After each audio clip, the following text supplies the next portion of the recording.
Hello friends, आपका स्वागत है हमारे यूट्यूब चैनल SFK एजुकेशन में। तो आज हमने अपनी 40 नंबर की तैयारी 40 क्वेश्चन की सीरीज़ के साथ चालू करी थी। ठीक है, तो हमने 20 क्वेश्चन प्रीवियस वीडियो में कवर कर लिया है पार्ट 3 में, और उससे पहले की वीडियो में हमने इस चैप्टर के बारे में एक ओवरऑल डिस्कशन किया था, जिसमें मैंने सबके क्वेश्चनों के आंसर पहले उसमें बता दिए थे कि ऐसे इस तरह के क्वेश्चन आएंगे सामने आपके और आंसर आएंगे। अब आपकी मेमोरी पावर कितनी मजबूत है या कितनी स्ट्रांग है, उसी के अकॉर्डिंग हमने ये क्वेश्चन सेट किए हैं, जिनके आंसर उनसे वीडियो से मिलते हैं। तो अगर आपने वीडियो नहीं देखा है तो मैं पहले आपको प्रेफर करूंगा कि आप जाके वो तीनों वीडियोस देखें, उसके बाद आप ये 4th वीडियो देखें। ठीक है, जिसमें सारे के सारे इंपॉर्टेंट क्वेश्चन ही कवर किए गए हैं। तो स्टार्ट करते हैं क्वेश्चन नंबर 41 से। तो क्वेश्चन नंबर 41 हमें ये कह रहा है कि the most important criterion for evaluation of projects. कह रहा है वो मतलब सबसे मेन क्राइटेरिया क्या होता है किसी भी प्रोजेक्ट में इन्वेस्ट करने का, और वो रखा है कैपिटल बजटिंग डिसीजन में। तो हमारे मन में मेन चल रहा होता है रेट ऑफ रिटर्न, कि अगर हम इस वाले प्रोजेक्ट में इन्वेस्ट करते हैं तो हमें रेट ऑफ रिटर्न कितना मिलेगा, अगर हम उस वाले प्रोजेक्ट में इन्वेस्ट करते हैं तो हमें रेट ऑफ रिटर्न कितना मिलेगा। ठीक है, तो अगर हमें जिसमें ज़्यादा मिल रहा होता है तो हम उसमें क्या कहते हैं इन्वेस्ट कर देते हैं। अभी आगे क्वेश्चन आएंगे जिसमें ऐसे केस स्टडी बना रखी है मैंने। ठीक है ना, तो इसका आंसर क्या हो जाएगा हमारा rate of return of the project. हमेशा देखना मेन प्रायोरिटी होती है कैपिटल बजटिंग डिसीजन में कि रेट ऑफ रिटर्न कैसा आ रहा है प्रोजेक्ट से, उसके बिहाफ पे आप उसको डिसाइड करते हो। ठीक है ना। क्वेश्चन नंबर 42 मैंने कहा था ना आगे केस स्टडी इसके रिगार्डिंग, तो अब ये आ गई हमारे सामने केस स्टडी। तो पढ़ते हैं। यहाँ पे हमें क्या रखा है, सपोज हमें क्या सपोज करना है कि यहाँ पे दो प्रोजेक्ट हैं, प्रोजेक्ट ए और प्रोजेक्ट बी, और with the same risk involve, और दोनों में रिस्क सेम है। ठीक है, मेरे को लग रहा है यहाँ पे दोनों में रिस्क सेम है, और क्वेश्चन में पहले डिस्कस भी करवा चुका हमने वीडियो में। ठीक है ना, पर अब यहाँ पे हम क्वेश्चन के थ्रू डिस्कस कर रहे हैं। With the rate of return of 10% and 12% respectively, then under normal circumstances project A और project B should be selected. अब बताओ कि अगर दो प्रोजेक्ट आपके सामने ए है और बी है, दो बंदे खड़े आपके सामने कह रहे हैं हम ए है और बी है, और अगर दोनों के बिजनेस में आप इन्वेस्ट करते हो ना तो आपको सेम रिस्क बियर करना पड़ेगा। पर जो ए है आपको 10% ऑफर कर रहा है और जो बी है आपको 12% ऑफर कर रहा है, तो आपका रिस्क तो किसी में कम नहीं हो रहा, तो आप हाई रेट के लिए इन्वेस्ट कर देंगे। तो इसलिए हम किसके प्रोजेक्ट में इन्वेस्ट करेंगे, जो हमें ज़्यादा रेट ऑफ रिटर्न दे रहा होगा, तो प्रोजेक्ट बी में हम इन्वेस्ट करेंगे। ठीक है बच्चों, अब आते हैं क्वेश्चन नंबर 43 में। क्वेश्चन नंबर 43 हमें ये कह रहा है कि the decisions to invest in a particular project involve a number of calculation regarding. कह रहा है ऐसा डिसीजन जो हम इन्वेस्ट करते हैं किसी भी पर्टिकुलर प्रोजेक्ट में, कैसे मतलब कौन कौन से कैलकुलेशन रिगार्डिंग करता है। तो इसमें वही आ जाएंगे अदर क्राइटेरिया जो हमने पढ़ रखे थे पहले। ठीक है, तो अदर क्राइटेरिया में वही पढ़ रखा था, इंटरेस्ट रेट कितना देना है, कैश फ्लो कैसा है, एंड रेट ऑफ रिटर्न कैसा है। कुछ कुछ क्वेश्चन में रिपीटेड होंगे, रिपीटेड तो नहीं है कोई भी क्वेश्चन भी, बस उनके आंसर का जो मैंने है ना एक्सप्लेन करने का वो सेम दे रखा है मैंने, कि आपको मतलब कोई भी कन्फ्यूज़न ना हो और आप तरह तरह के क्वेश्चनों के सेम आंसर लिख सकें, जिनका मतलब एक ही निकलता है। तो क्वेश्चन नंबर 44 में आ रहे हैं, there are different techniques to evaluate investment proposal which are known as. कह रखा है यहाँ पे बहुत सारे टेक्निक हैं जो इवेल्यूएट करते हैं इन्वेस्टमेंट प्रपोजल को, which are known as these techniques are applied to each proposal before selecting a particular project. मैंने कहा ना अगर आपके सामने बहुत सारे प्रोजेक्ट आ गए, माना आपकी जेब में अच्छे खासे पैसे हैं, आपके सामने बहुत सारे प्रोजेक्ट हैं, तो आप उनमें बहुत सारी चीज़ें देखोगे, इसमें कितना इन्वेस्ट करूँ, कितना रेट ऑफ रिटर्न आएगा, कैश फ्लो प्रोजेक्ट का क्या है, मतलब कितने सालों में प्रोजेक्ट बनकर तैयार हो जाएगा, मेरे पास पैसे की अर्निंग कब से होगी इस प्रोजेक्ट से। तो ये सारे आप डिसीजन लेते हो। ठीक है, तो इसे हम कहते हैं कैपिटल बजटिंग डिसीजन लेना है, टेक्निक से ही हमारी जिसके थ्रू हम डिसीजन लेते हैं। आते हैं क्वेश्चन नंबर 45 पे। क्वेश्चन नंबर 45 है, dash is about the quantum of finance to be raised from various long term sources.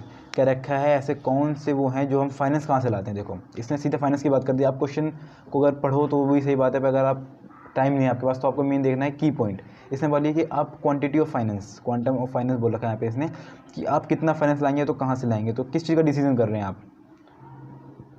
सही बताया कि हम B, option B financing decision कर रहे हैं। ठीक है ना। अब आते हैं क्वेश्चन नंबर 46 पे, dash involve no commitment regarding the payment of return और द रीपेमेंट ऑफ कैपिटल। कह रहा है ऐसा कौन सा दोनों में से है, या शेयर होल्डर फंड या बोरोड फंड, जो ना ही आपसे इंटरेस्ट मांगता है ना ही आपसे अपनी प्रिंसिपल अमाउंट मांगता है। तो ऐसा तो भाई हम तो हो नहीं, ऐसा तो शेयर होल्डर ही हो सकता है, क्यों, क्योंकि आप खुद से पैसा थोड़ा मांगोगे। अब तुम्हारा बिजनेस है, तुम्हें लॉस हुआ तो तुम लॉस ही तो सहोगे, पर अगर आपको किसी बंदे ने उधार दे रखा है तो आपको उसकी पेमेंट तो करनी पड़ेगी, आपको उसका प्रिंसिपल अमाउंट भी पे करना पड़ेगा, आपको उसका इंटरेस्ट अमाउंट भी पे करना पड़ेगा। तो यहाँ पे हम आंसर करेंगे शेयर होल्डर फंड। आप इन क्वेश्चनों के नोट्स बनाएं जो आपको अगर आप वन टाइम रिवीजन करेंगे तो आपको बहुत ज़्यादा हेल्पफुल क्वेश्चन मिलेंगे सारे। ठीक है, तो 47 क्वेश्चन हमारा, dash is considered to be the cheapest of all the sources of finance, tax deductibility of interest makes its still cheaper. कह रहा है ऐसा, मतलब हमने दो चीज़ें पढ़ाई थी कि दो चीज़ें होती हैं हमारी, एक तो होता है हमारा कॉस्ट, दूसरा होता है रिस्क। तो रिस्क किस में ज़्यादा होता है, रिस्क किस में ज़्यादा होता है, ये आप कमेंट सेक्शन में कमेंट करेंगे कि हाँ रिस्क किस में ज़्यादा होता है, कॉस्ट मतलब किस में कॉस्ट ज़्यादा आती है। तो इसने बोल रखा है मतलब जो सबसे चीपर होता है डेट होता है, सबसे चीपर इशू करना। हम डेट हमें कम इंटरेस्ट पे हो जाता है, पर अगर हम इक्विटी इशू कर रहे हैं तो हमें कहीं ना कहीं अपनी पार्टनरशिप भी किसी को देनी पड़ती है, उसका भी हिस्सेदारी आ जाती है कंपनी में, ठीक है। तो जो मैंने क्वेश्चन आपसे पूछा कमेंट में कमेंट करने के लिए, उनका आंसर तो मैंने ऐसे बता दिया आपको, पर अगर आप कमेंट करें तो आपकी और अच्छी हो जाएगी हैबिट कि आप उसको लर्न कर सकते हैं, सीख सकते हैं। तो क्वेश्चन नंबर 48 पे आते हैं। The overall financial risk depend upon, जो पूरा फाइनेंशियल रिस्क होता है डिपेंड किस पे होता है, कि हमारा जो फाइनेंशियल रिस्क है, रिस्क की बात कर रहे हैं हमारा, तो हम किसकी बात कर लेंगे, द पोर्शन ऑफ डेप्ट इन द टोटल कैपिटल। मैंने कहा रखा है ना कि रिस्क होता है उसमें। रिस्क क्यों होता है, माना कि आपके खर्चे हैं, आपको इस साल प्रॉफिट नहीं हुआ, पर आपने अगर किसी से उधार ले रखे हैं तो आपको तो पैसे देने पड़ेंगे ना। माना आपको फाइनेंस की ज़रूरत थी, तो आपने क्या करा, इक्विटी इशू नहीं किया और आपने जाके ले लिया डेट। अब डेट ले लिया आपने, और उस साल डेट लेने के बाद भी, प्रोजेक्ट में इन्वेस्ट करने के बाद भी आपको कोई अच्छा खासा रिटर्न नहीं आया, तो उस केस में क्या हो जाएगा आपके लिए, और आपका खतरा बढ़ जाएगा, रिस्क बढ़ जाएगा आपका, ठीक है ना। तो अगर हम ज़्यादा पैसा कर लेंगे टोटल कैपिटल में अपनी, तो हमारे लिए रिस्की हो जाता है। अब आते हैं क्वेश्चन नंबर 49 में। तो क्वेश्चन नंबर 49 ये है कि the fund raising cost is called, जो हम फंड रेज करने की कॉस्ट आती है, मैं कह रखा था ना कि फंड रेजिंग कॉस्ट, ऐसे खर्चे जो अगर हम कहीं से फंड ला रहे हैं उसमें खर्चे हो रहा है, किसी को कमीशन दे रहे हैं, कोई चार्जेस हैं, कोई पेपर वर्क है, तो उन सब में जो खर्चा आता है उसे कहते हैं फ्लोटेशन कॉस्ट। क्या कहते हैं उसे, फ्लोटेशन कॉस्ट। आते हैं क्वेश्चन नंबर 50 पे। This decision determines the overall cost of capital and the financial risk of the enterprises. कह रहा है जो ओवरऑल कॉस्ट ऑफ कैपिटल होती है ना हमारी, तो उसको डिटरमाइन करती है, और उसके बाद the financial risk of the enterprises. क्या होगा इसका आंसर, तो सही बात, ने सही गैस किया। इसका आंसर क्या होगा, हमारा फाइनेंसिंग डिसीजन ही होगा कि हमारे फर्म में कितनी कैपिटल है, उस कैपिटल में डेट कितना है, इक्विटी कितना है, वो सारा कौन बताता है हमें, फाइनेंसिंग डिसीजन ही बताता है। अब आते हैं हम क्वेश्चन नंबर 51 पे। तो क्वेश्चन नंबर 51 ये है कि a stronger cash flow position में मेक, क्या रखा, अगर आपके अच्छा खासा कैश फ्लो पोजीशन है, ठीक है, कि आपके फर्म में पैसे आ रहे हैं, पैसे आ रहे हैं, पैसे आते जाते रहते हैं, डेली के बेस पे पैसे आ रहे हैं, तो आप क्या इशू करना अच्छा खासा प्रेफर करोगे, पक्की बात है हम डेट इशू करेंगे। भाई अगर हमारे बिजनेस में पैसे आ रहे हैं तो हम प्रिंसिपल अमाउंट, इंटरेस्ट अमाउंट तो पे कर सकते हैं, और बच्चे कह रहे हैं इक्विटी क्यों नहीं कर सकते, तो इक्विटी करने का ये रीज़न है कि अब जब आप पे पैसे आ रहे हैं तो आप उसमें हिस्सेदारी क्यों किसी को दो, आप तो पेमेंट खुद से भी कर सकते हो ना, तो आप अपनी हिस्सेदारी क्यों बांट रहे हो उसमें, आपने प्रॉफिट का हिस्सा क्यों बांटोगे किसी को इक्विटी देके। इसीलिए अगला है फाइनेंसिंग और viable than funding through debt. क्या आंसर हो जाएगा, फाइनेंशियल थ्रू इक्विटी। तो पहले का आंसर क्या होगा, डेट होगा, दूसरे का आंसर इक्विटी होगा। अगर हमारे पास अच्छा कैश फ्लो पोजीशन है तो हम डेट इशू करेंगे, क्योंकि हमारे भाई अंदर एबिलिटी है कि हम उसके सारे जो अलग खर्चे होते हैं, फ्लोटेशन कॉस्ट होता है, उसके अलावा उसके इंटरेस्ट पेमेंट होती है, प्रिंसिपल पेमेंट होती है, हम सब कर सकते हैं। तो हम अपनी हिस्सेदारी क्यों किसी को दें, तो इसलिए हम इक्विटी उस केस में नहीं इशू करेंगे। तो पहले का आंसर हो जाएगा डेट, दूसरे का आंसर हो जाएगा इक्विटी। क्वेश्चन नंबर 52 में आते हैं। क्वेश्चन नंबर 52 हमें ये कहता है, if a business has high fixed operating cost, आपके बहुत सारे खर्चे पहले से हो जा रहे हैं, आपका बिल्डिंग रेंट जा रहा है, आप इलेक्ट्रिसिटी बिल भर रहे हैं, आप किसी को फिक्स सैलरी दे रहे हैं, ठीक है, तो उन सब खर्चे के बाद क्या आप हायर डेट इशू करेंगे या लोअर डेट इशू करेंगे। मैंने कहा ना बहुत ज़्यादा रिस्की होता है। तो आपकी फिक्स ऑपरेटिंग कॉस्ट पहले से बहुत ज़्यादा हाई है, उसके ऊपर से आप डेट इशू कर दो। डेट इशू करने से क्या प्रॉब्लम आएगी, आपके ऊपर बर्डन होगा, मेरे को भी प्रिंसिपल अमाउंट पे करना है, मेरे को भी इंटरेस्ट पे करना है, तो उतने सारे खर्चे का आपका एक और खर्चा जुड़ जाएगा। तो इस केस में हम लोअर डेट इशू करेंगे, ठीक है ना। कैसा डेट इशू करेंगे, लोअर डेट इशू करेंगे। अब आते हैं क्वेश्चन नंबर 53 पे। तो क्वेश्चन नंबर 53 हमें कहता है, company afraid of a takeover bid would prefer. Company क्या है, कंपनी डर रही है कि अगर मैं अपना छोटा सा पार्ट किसी को दे दूंगी ना तो फिर मेरा नुकसान हो जाएगा। तो ऐसे केस में कंपनी क्या प्रेफर करे, अगर भाई आप अपनी हिस्सेदारी नहीं देना चाहते, अपनी इक्विटी नहीं देनी चाहती, तो आप पे ऑप्शन क्या बचा, दूसरा डेट बचा, क्योंकि हमारे पास दो ही ऑप्शन तो होते हैं फाइनेंस इकट्ठे करने का, तो डेट या तो इक्विटी। अब जब वो डेट इशू करने से, अब वो इक्विटी इशू करने से डर रहा है तो हम डेट इशू करेंगे, इसलिए इसका आंसर क्या हो जाएगा, डेट हो जाएगा। ये बहुत ही इंपॉर्टेंट क्वेश्चन है, नोट इसके बना लेना, ठीक है। अब पढ़ते हैं क्वेश्चन नंबर 54 को।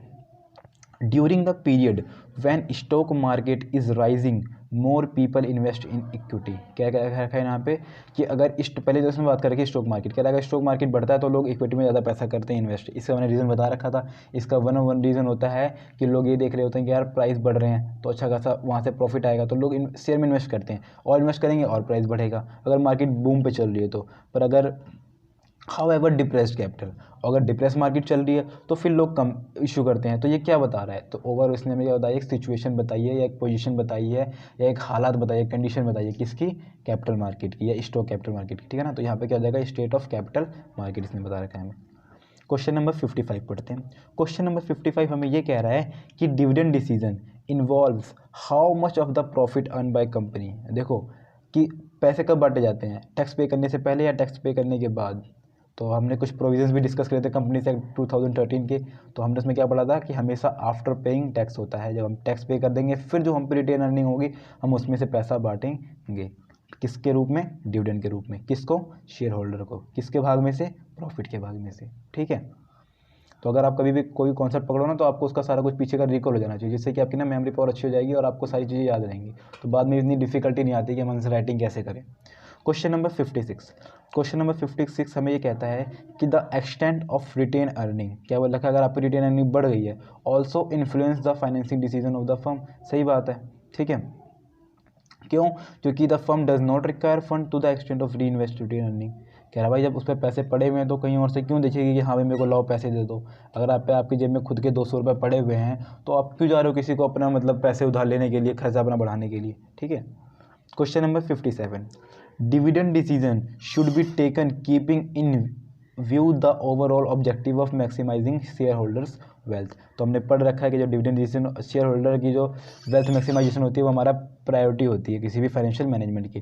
तो इसका भी आंसर क्या कर देंगे, ट्रू होगा। हमें अपने ध्यान में रखना है कि भाई इससे जो हम जो भी डिसीजन ले रहे हैं ना उससे हमारे शेयर होल्डर का फ़ायदा होना चाहिए, नहीं कि उसका नुकसान हो जाए, ठीक है। तो ट्रू होगा इसका ऑप्शन भी।